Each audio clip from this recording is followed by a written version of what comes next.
She arrived to complete a $500 million corporate union, but when the pretense fell away, she destroyed the documents instead.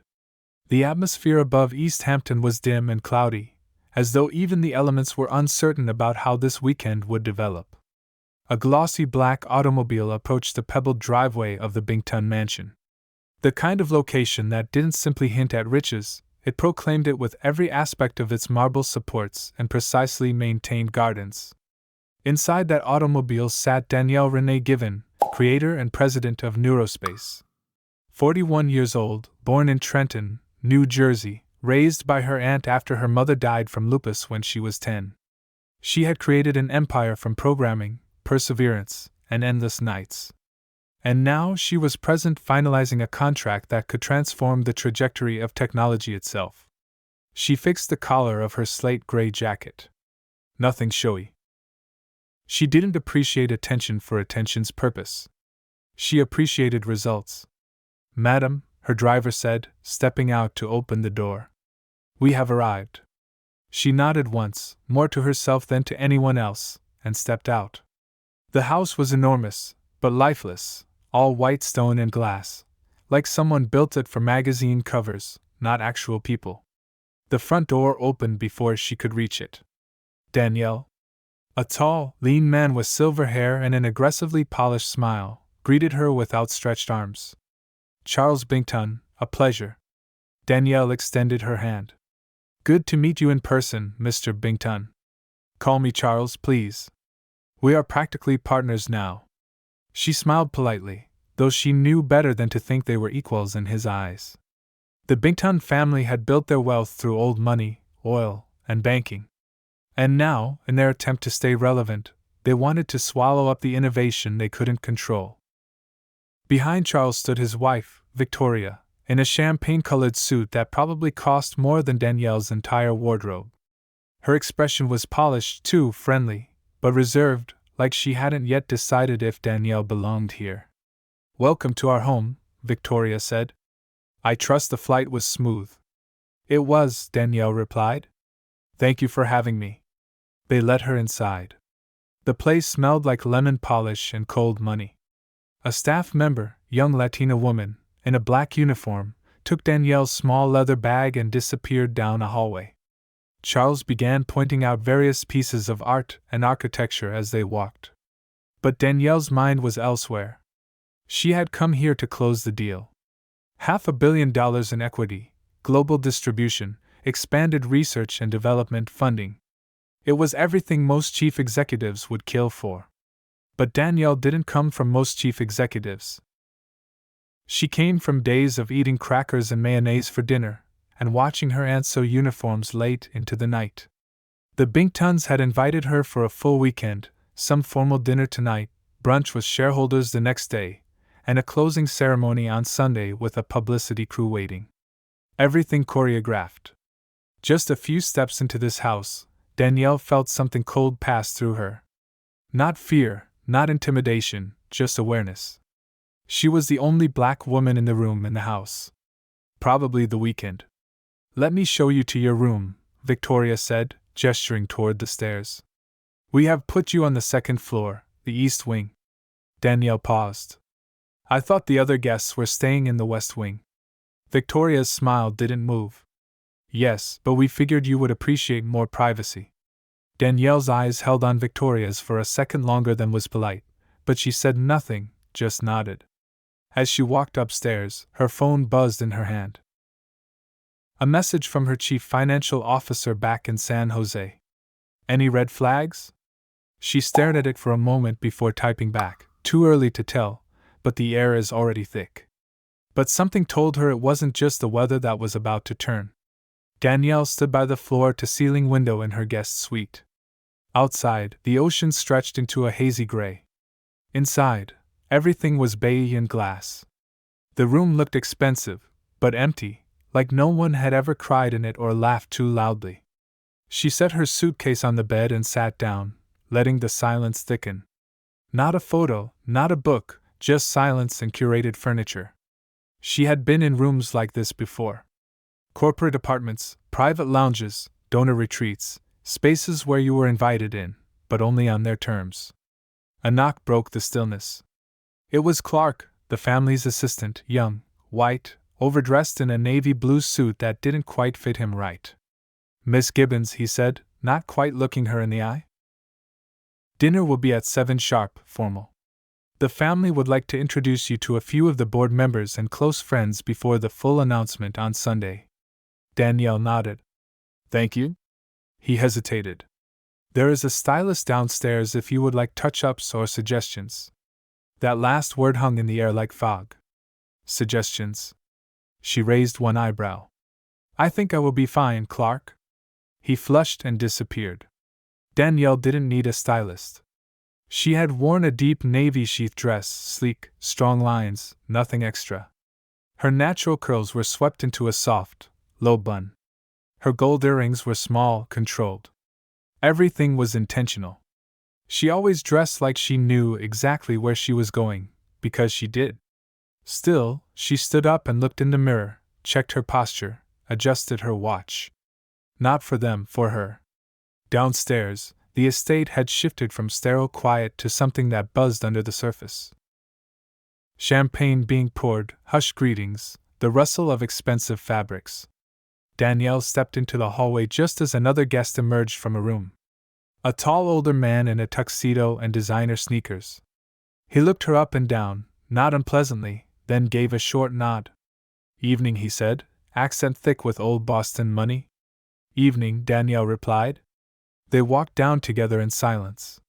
The dining room was vast, 12-foot ceilings, candle light, and a view of the sea that didn't feel real.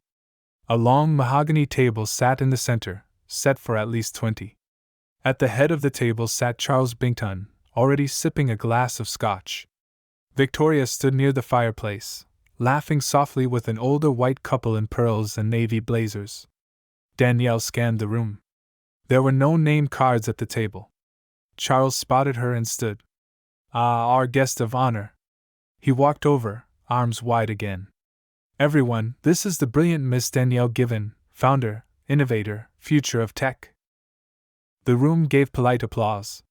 One or two people smiled. A few nodded stiffly. Victoria appeared at her side. "Come, dear, let us find you a seat."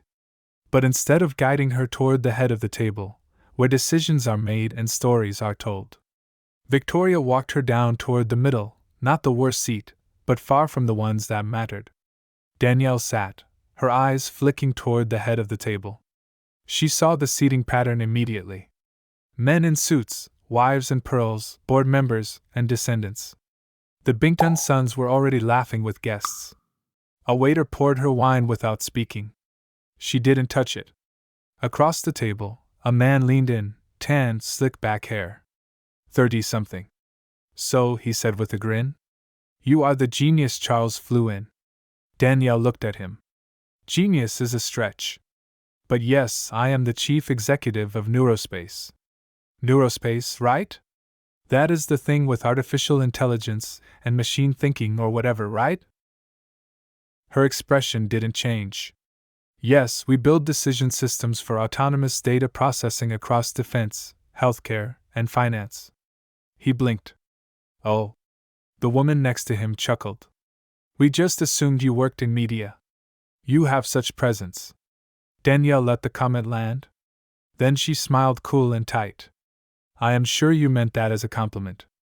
"Of course," the woman said, sipping her wine, not looking back at her. But Danielle could feel it already. This wasn't about business. This was about reminding her where they thought she belonged. Plates clinked, glasses tapped.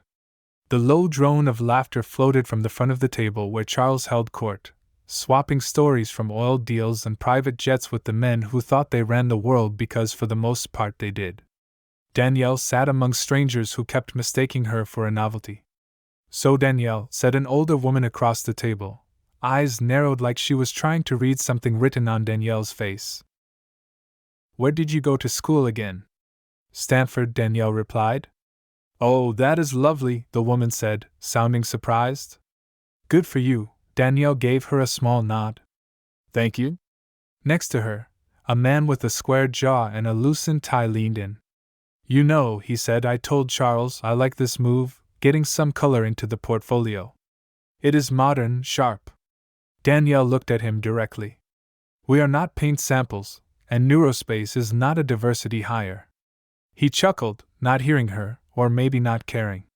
No, I meant it is bold, right? Very next generation. The woman next to him gave a nervous laugh and whispered something to the man who just shrugged and sipped his wine. Danielle picked up her water glass, her hand steady, but her mind alert. She had been here before. Maybe not this estate, not this family, but this table. These smiles, these comments wrapped in compliments, like barbed wire dipped in sugar.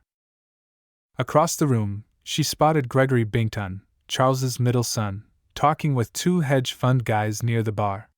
His hair was slicked back, his shirt unbuttoned just enough to show he didn't have to follow the rules. The kind of man who wore loafers with no socks and still got the job. He saw her, winked. She turned away. Victoria tapped her glass twice with a dessert fork. Everyone, she said, standing with that politician's smile. We just want to thank you all for joining us tonight. This weekend is a celebration, a merging of minds and missions. Neurospace, under Ms. Given's extraordinary leadership, has changed the way we think about technology. A few claps, a couple nods. Someone cleared their throat. Victoria continued, it is rare to find innovation with such heart. Danielle's journey is one of determination, intelligence, and most of all, courage. Danielle clenched her jaw lightly. Courage. The word hung in the air like she had just recovered from a trauma instead of building a billion-dollar company. Victoria raised her glass. To bold futures. Everyone echoed it. To bold futures. Danielle raised hers, too, silently. A few minutes later, Gregory made his way over to her section of the table, laughing too loudly at his own joke. He slid into the chair beside her, uninvited. Danielle, right? He said, pouring himself more wine. I have heard all about you. Big brain, big company, big leap. That is me, she said, eyes locked on her plate. He leaned in. Between us, Dad thinks you are impressive, but there is still some concern about the temperament thing. Danielle turned her head. Temperament. Yeah, you know, founders like you are passionate, driven, but passion can turn into, what is the word? Volatility. He grinned like they were sharing a secret. And let us be honest, a $500 million handshake needs more steadiness. Danielle stared at him. Then she said, tell me something, Gregory. If I were a 45-year-old white guy in Patagonia fleece and all birds, would you still be worried about my temperament? He blinked, then laughed, awkward. Come on, do not do that. I am just asking. You do not have to be so sensitive. I am just saying what the board is probably thinking. She stood, no announcement, no scene, just stood. Excuse me, she said, calm as stone. She walked away from the table, ignoring the stares and raised eyebrows. Her heels tapped across the stone floor until she disappeared into the hallway. But the thing about silence is it does not mean you have lost. Sometimes it means you have just decided you are not going to entertain foolishness. The guest bathroom off the corridor was pristine. Chrome fixtures, a long mirror, the kind of place built more for show than necessity. Danielle locked the door behind her and exhaled. Not a sigh, just air leaving the body. Like her lungs refused to carry the weight of one more forced smile. She didn't cry, not because she didn't want to, because she couldn't afford to. She stared at her reflection. Strong jaw, steady eyes, hair slicked back like armor. People always assumed being composed meant being cold, but they didn't understand what it costs to hold yourself together in rooms designed to make you feel small. Her phone buzzed again. This time it was her chief financial officer, Shauna Kim, checking in. How is it going? Danielle hesitated, then typed, I am reconsidering everything.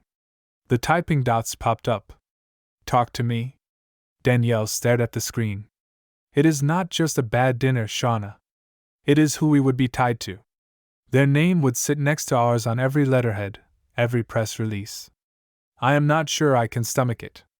No response for a moment. Then you always said we do not beg for tables. We build our own. Danielle's fingers paused. That sentence, it hit her harder than any of the microaggressions tonight. She had built Neurospace from a laptop in a public library. Not with money. With code and caffeine and a vision so stubborn she couldn't let it die. And now here she was being told her leadership was emotional, that she should be grateful that her place at the table came with unspoken conditions. A soft knock at the door. Danielle? It was Victoria. Danielle opened it. Victoria tilted her head. Everything all right? Danielle smiled faintly. Just needed a moment. Victoria lowered her voice. Listen, I know Gregory can be blunt. But do not take it personally. He is just entitled, Danielle said, folding her arms. Victoria blinked. Well, privileged, yes. Danielle looked her dead in the eye. Victoria, let me ask you something. If your son ran a company like mine, and would he be asked about temperament? Would you sit him away from decision makers? Would your guests assume he was hired to check a box? Victoria hesitated.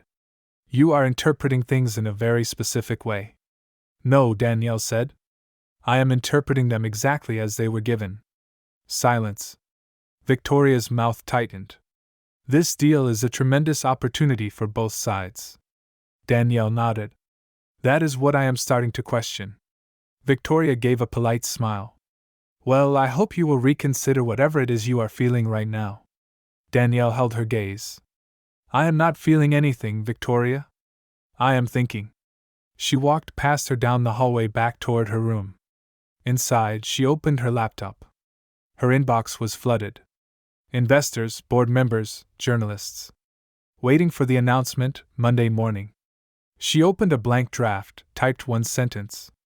After careful consideration, Neurospace will no longer pursue partnership with the Bington Group. She stared at it, then added, We believe integrity cannot be negotiated. She hit save, not send. Not yet. She would sleep on it, but her gut had already decided. And when Danielle Given trusted her gut, it rarely led her wrong. But Sunday morning was still ahead, and what she said next would echo louder than anything they said about her. Sunlight poured into the room the next morning, lighting the walls like a spotlight. Danielle was already dressed, black slacks, cream blouse, hair pulled into a low twist. No jewelry, no noise, just clarity. She sat at the edge of the bed, laptop open on her lap, staring at the draft she had written the night before. Her finger hovered over the trackpad, but she didn't click anything yet. A soft knock. Come in, she said. It was Shauna, her chief financial officer. She had caught a red-eye from California after reading Danielle's message. You flew in? Shauna nodded. You didn't sound like you needed strategy. You sounded like you needed backup. Danielle smiled. Thanks. They sat for a moment in silence. You really want to walk away from this? Shauna finally asked. Danielle didn't answer immediately. She closed the laptop. I think I already did. Shauna leaned back in the armchair near the window. You know what Wall Street will say. Overreaction. Unprofessional. They will spin it like you were difficult. Danielle nodded. Let them. Shauna studied her. I am with you no matter what. But you do not have to do this to prove anything. Danielle stood and walked to the window. I am not proving anything, she said quietly. I am protecting everything. Neurospace was never about just the money. It was about what is possible, what is next, and these people, they do not see us. They see something shiny to control. Shauna exhaled. So, what is the plan? Danielle turned around, calm, certain. We hold the press briefing today. No drama, no shots fired, just truth. Clear, professional, public. Board is going to ask 1,000 questions. I will give them 1,000 answers, Danielle said. But they already know who I am. And they know I do not bluff. Shauna grinned. You sure you do not want to at least tell Gregory where to stick his dad's money? Danielle smiled. Tempting, but no. Dignity first. There was a beat. Then Shauna asked, What are you going to wear? Danielle laughed. You think I am doing this in a hoodie?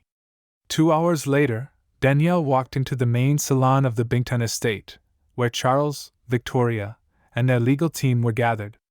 The mood was stiff, polished, like a storm had already passed and everyone was just waiting to see where the debris would fall.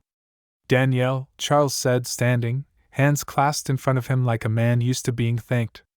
We need to talk, she said. They sat. I appreciate your hospitality, Danielle began. But I have decided to withdraw from the merger. Victoria's smile faltered. Charles blinked like he had not heard her correctly. I am sorry. I am withdrawing effective immediately. Charles's voice stayed calm, but his face turned red. Danielle, we have a deal on the table. Final stage. Do you realize the amount of capital you are walking away from? I do, she said. And I realize the kind of company we would become if I took it. Victoria interjected. If this is about Gregory's comments, it is not just about Gregory, Danielle said, cutting her off gently but firmly. It is about tone, positioning, the way you treat leadership you do not recognize as familiar. Charles tried again. If we offended you, Danielle raised a hand. You did not offend me. You confirmed for me that this was never a partnership. It was an acquisition dressed up like progress. Silence. She stood. You can keep your check. Neurospace will be just fine. But her words would not just stay in that room. In a few minutes, the world would hear them, too. Danielle stood in front of a plain white backdrop at the East Hampton Community Center. Not the Bington estate, not some grand ballroom. Just a small hall with a podium and a row of folding chairs packed now with reporters, photographers, and a few early arrivals who had heard whispers that something big was coming. Shauna stood off to the side, checking her phone, managing press. No one knew exactly what Danielle was going to say, but the media had smelled smoke and they came to find the fire. Danielle adjusted the microphone. No teleprompter, no script, just a stack of note cards in her hand, barely glanced at. Thank you all for coming, she began, steady, clear. I will keep this short because clarity does not need much time. She looked up right into the cameras. After deep thought and careful consideration, I have chosen to withdraw Neurospace from the pending merger with the Bington Group. Gasps, a few pens scratched faster, flashes from the cameras started popping like nervous heartbeats. This decision is final, she continued. And it is not based on money or legal technicality. It is about something far more important. Values. She paused. No one moved. Neurospace was founded with one goal: to build technology that advances human potential, but it was also built on something harder to measure: dignity, accountability, vision. I have always believed the culture of a company matters just as much as its code. She flipped the card. Over the past 48 hours, I have learned enough to know that a partnership with the Bington Group would compromise the genetic makeup of what we have built. Not because they are not successful, but because their success was never built with people like me in mind. Silence. They invited me to their table, but it was clear from the moment I walked in. I was not expected to lead. Just decorate. A murmur moved through the room. Danielle went on unshaken. This is not personal. This is about principle. Neurospace will grow with partners who see us, not just our numbers. And I say this to every founder, every leader, every woman, every person who has ever been told to shrink in rooms they earn their way into. You do not need to accept disrespect for the sake of opportunity. Someone in the crowd whispered, amazing. She finished without flair, her voice steady even. We are not in the business of selling out. We are in the business of building up. A pause, then applause. It started small, but grew fast. Reporters shouted questions. Microphones pushed forward. Danielle, what did the Bingtons say? Will Neurospace be seeking another buyer? Are you worried about market impact? Danielle raised one hand, smiled slightly. We will answer all of that in time, but today is not about them. It is about us. And with that, she stepped back from the microphone. Shauna joined her off stage. You just lit the internet on fire. Danielle raised an eyebrow. In a good way. Oh, in a very good way. They walked out together through the side door toward the waiting car. As they pulled away, Danielle looked down at her phone. Notifications, hundreds, then thousands. One stuck out. A message from a young founder she did not know. "Thank you for showing us how to walk away with our heads high." Danielle stared at it for a long time. But the real wave was still coming, and Danielle had just changed the way business leaders like her would be seen forever. The next 48 hours were chaos. Not for Danielle, but for the Bingtons. Headlines spread like wildfire. African American woman chief executive walks away from $500 million deal over values. Neurospace founder refuses to decorate the table. Withdraws from Bington merger. Danielle Given draws the line and the public is cheering. Every major business outlet ran the story. Clips of her press conference were everywhere. Social media platforms, morning talk shows, even late-night monologues. The internet did what it does. They pulled up old interviews of Charles Bington talking over female executives. They found Gregory's college social media posts. They dug up Victoria's speech about preserving legacy at a closed-door charity gala. One board member quietly stepped down. A few sponsors dropped from the Bington Group's quarterly fundraiser. Their public relations team scrambled to paint the incident as a misunderstanding, but it did not stick because Danielle had not thrown a tantrum. She had not stormed out. She had told the truth calmly, clearly. And the world had listened. At Neurospace headquarters in Silicon Valley, the mood was electric. Employees wore her words like armor. Someone printed t-shirts that read, "We build. We do not beg." Danielle did not approve them officially, but she smiled when she saw them. Investors called, not to scold, but to support. "I underestimated what this would do for your brand," one of them admitted on a call. "But you have got loyalty money cannot buy." Other partners, smaller values-aligned ones, reached out. Venture firms led by women, minority-owned equity groups, even international science coalitions looking for innovation without ego. Shauna walked into Danielle's office a week later with a folder. "We got 5 new offers. One of them is from the Dyson Institute. They want to co-develop your defense model into a commercial safety net for urban hospitals." Danielle did not even look up. "You believe it?" Shauna grinned. "They said they would work under our structure." Now Danielle looked up. "Well," she said, "that is different." Later that night, she sat alone in her office, lights low, the city glowing behind her. Her phone buzzed again. Another message. "You did not just protect your company. You gave us permission to do the same." Danielle read it twice, then put the phone down. Her mind drifted back to that long mahogany table, the one where she had been seated halfway down like a guest, not a peer. They had wanted her genius, just not her voice. But what they did not understand was her voice was the genius. She did not need their table. She was the table. And the world had just learned if you cannot see the value in someone's presence, you will feel the power in their absence. Never trade your values for validation. Never let power silence your purpose. You do not have to shrink to fit into a room, especially if you have already outgrown it. If this story moved you, share it with someone who needs to be reminded of their worth. Speak up when you are overlooked. And if you have ever been told to be grateful just to be in the room, remember you can always build your own.